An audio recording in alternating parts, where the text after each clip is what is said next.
እነሱ ፍትፍት እየበሉ ህዝቡን ሶፍት ያበሉ የመምጣቴ ዋዜማው ጊዜው መድረሱ የሚታወቀው ጦርነት ይበዛል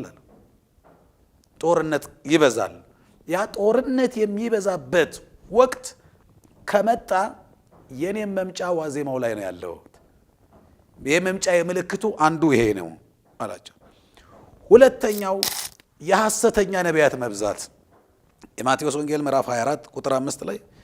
ብዙዎቹ የሐሰት ነቢያት ይነሳሉ ትንቢት እንናገራለን የሚሉ